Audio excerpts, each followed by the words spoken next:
दरम्यान मुंब्रा दुर्घटनेची जबाबदारी रेल्वेची आहे ते ती नाकारू शकत नाही असं वक्तव्य उपमुख्यमंत्री अजित पवार यांनी केले।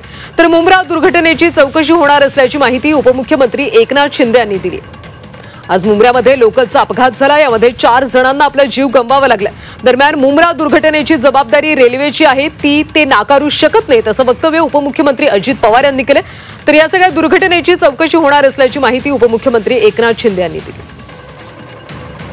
या दुर्घटनेची जबाबदारी रेल्वे विभागाची हे कोणी नाकारू शकत नाही, कारण शेवटी ज्या डिपार्टमेंटचं ही घटना घडती, परंतु त्यांची जबाबदारी आहे। त्याच्यामध्ये त्यांना आता ह्याच्याबद्दलची चौकशी ही निश्चितपणे त्यांचे आदेश निघालेच असतील। चौकशी केल्यानंतर काय फॅक्ट आहे ती आपल्या सगळ्यांच्या समोर येईल।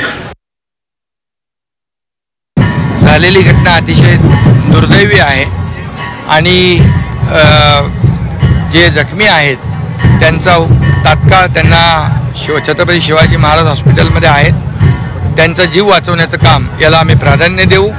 आणि ही जी काही घटना झालेली आहे ती अतिशय दुर्दैवी आहे, त्याची माहिती देखील मी घेतो आणि जे त्याच्यामध्ये मृत्यूमुखी पडलेले आहेत त्याला देखील जी शासनाच्या माध्यमातून देय मदत आहे ती देखील शासन करेल आणि जखमींचा उपचार देखील तात्काळ या ठिकाणी युद्ध पातळीवर करेल, कारण त्यांचा जीव वाचवणं याला प्राधान्य आम्ही देणार। आता अपघात झालेला आहे, त्याची रेल्वे मंत्रालयाच्या माध्यमातून उच्चस्तरीय चौकशी होईल आणि त्यातून जे काही सत्य आहे किंवा जे काही कोणाचा दोष असेल तर तो समोर येईल।